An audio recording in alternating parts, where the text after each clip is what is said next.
This is my friend. My name is Jackson Assembly and the number matrix is AA241706. And for our next member is My name is Patricia Joshita and my matric number is AA240813.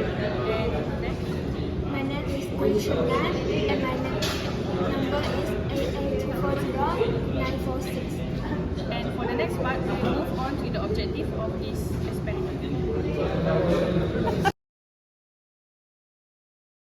So, for the objective of this experiment is to verify the principle of the equilibrium of forces using the graphical method.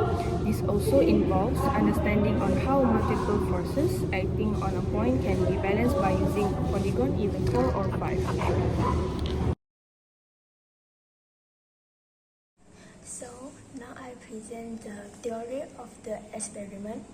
In the design of beam joined plan structure such as girder, bridge, and roof trusses, it is necessary to find the forces acting in each member so that the frame can be made strong enough to withstand the maximum loss exerted upon it. The polygon of force is frequently employed to find such forces and deal with each joint in turn. This experiment could be regarded as one such joint on a structure, and it will be shown that in the system containing 4 or more forces, 2 unknowns can be found in magnitude or direction if the remaining information is known. The polygon of force is an extension of the triangle of forces, and whereas tri means 3, poly means many.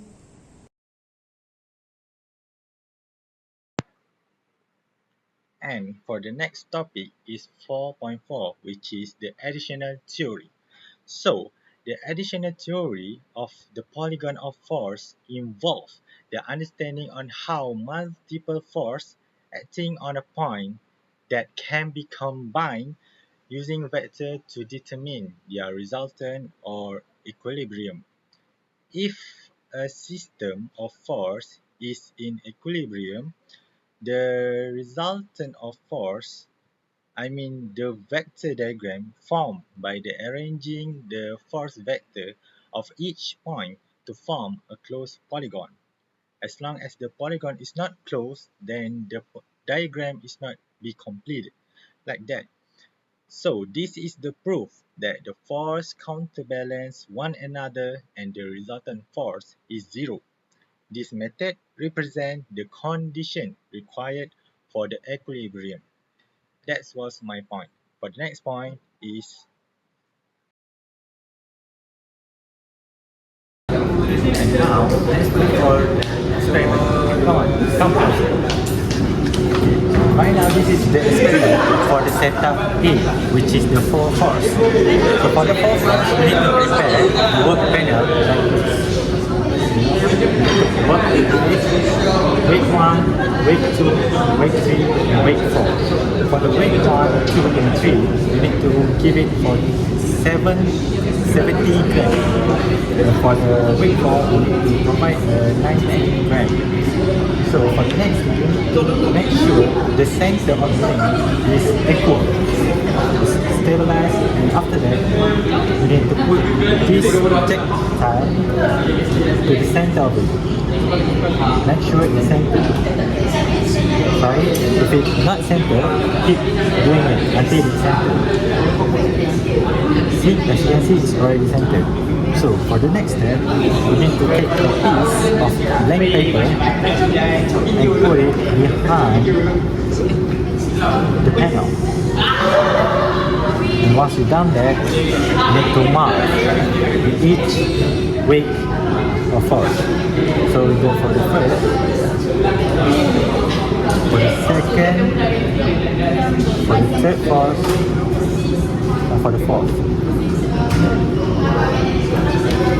And that's for the setup A. For the next setup, we go for the setup B. Let's go. And now for the setup B, which is the 5 force. It is the same as the 4 force, but now we add another force, which is the weight 5. So for the weight 5, you need to put it some weight. You experiment to put some weight that can make it roughly go down for 20 millimeters. So for my calculation, let's put 20 grams first. So that it doesn't move.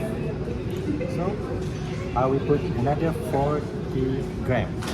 Let's see. Let's put it gently. And now it will go roughly for 20 millimeters. As you can see, we have to go here and make it center, just like setup A. Okay, test, okay, still not. Now, as you can see, center. So just as for setup A, take a piece of paper and put it behind all the ropes. And then, just like before, mark all the way, or should I say, force. 1, 2, 3, and 4. And of course, 5. And this is for the result of 5 force. So, now, after we finish this, let's go for the calculation or the result that we get from the experiment. Let's go.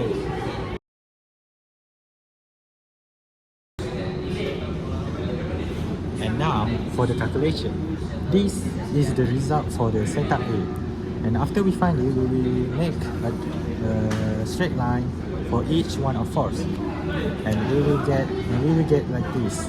After we get like this, we need to make the space diagram of the setup A, and this is the result of our experiment. And this is the calculation for our experiment for the setup A. It's just the same as the setup B. After we get all the line for the specific force, we need to combine, we need to make it to the space, we need to turn it to the space diagram for each of the force. And after we get that, this is the calculation for the setup B, which is the force diagram of setup B. And this is the result and the calculation of the force of polygon, as you can see. Now for the next topic.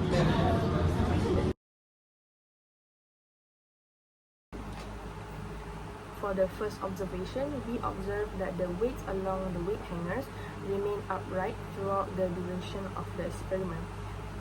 This shows the stability of the state of the system.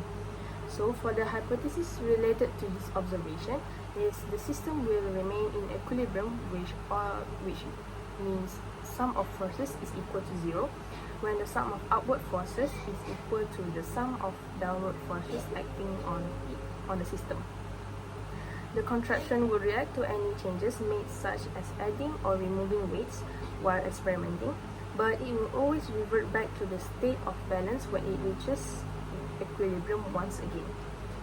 This means that the weight of the hanging weight is always acting in a downward vertical direction. To prove this observation and hypothesis, we will add a data. For the data of this observation and hypothesis, we can include that during the experiment, when the weights were added or either removed, the system will always return to a state of balance. For example, when a weight of 90 grams was added, the system will adjust accordingly, and upon reaching equilibrium, this will cause the total downward force, which is the weight, will match the total upward force, which is the tension of the ropes, causing to be in an equilibrium. Now, I will continue to present observation 3, reaction to weight removal. Removing weight from the system will result in an immediate outward adjustment of the force balance, demonstrating the system's sensitivity to change in load. The data show that when a weight of 50 grams was removed from the hanging rack, the system responded by moving outward. The tension in the rod increased from 4 Newton to 4.5 Newton as the remaining racks adjusted to restore equilibrium. This rapid response indicates that the system is finally turned to maintain balance. After that, observations 4, which is consistent force polygon formation. The formation of a force polygon will remain consistent regardless of the number of waves applied, provided that all waves are within a certain range. The data show that as different waves such as 20 gram, 40 gram, and 60 gram were added sequentially, the angles formed in the force polygon remained proportional. For instance, when plotting the force for 20 gram and 60 gram, the angles between the vectors consistently reflected their respective magnitudes, confirming that the force polygon accurately represents the force at play. So now we move to the observation. The first observation is the smooth rotation of the pulley. For the hypothesis, the flexibility of the pulley allows the efficient transmission of force without significant loss due to the friction or the resistance.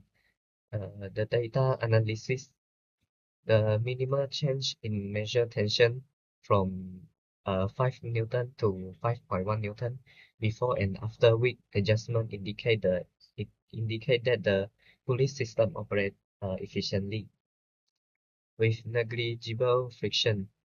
The consistency demonstrates that the pulley efficiently transmits force without significant mechanical loss.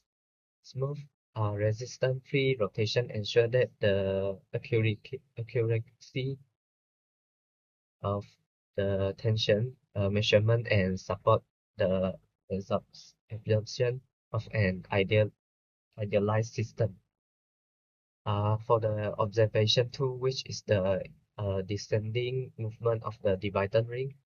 For the hypothesis, the addition of the weak will cause a proportional displacement in the ring, demonstrating that force can be represented as vector in a force polygon. The data analysis, when an additional weak was applied, it was recorded that the ring descended by exactly 20 millimeters. This movement corresponds to a specific force vector that can be plotted on a force polygon, illustrating how each force acts within the system. The measurement indicates that for every 100 gram add, there was a consistent 20 millimeter descent in the ring position. So now we move to the next observation.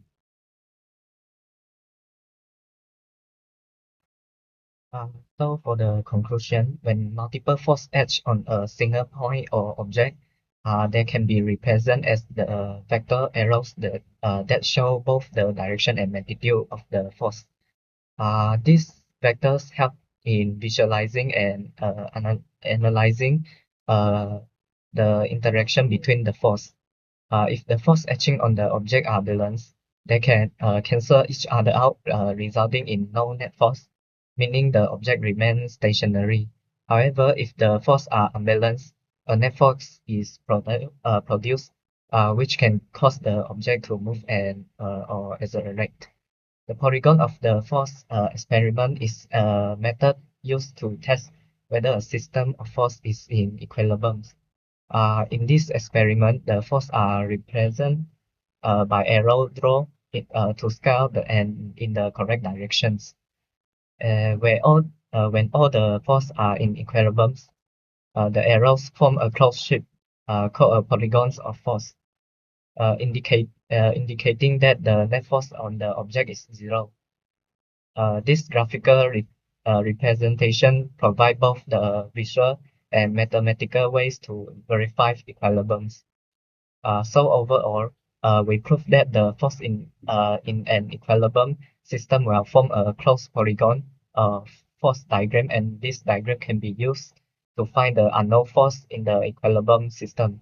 That's all. Thank you.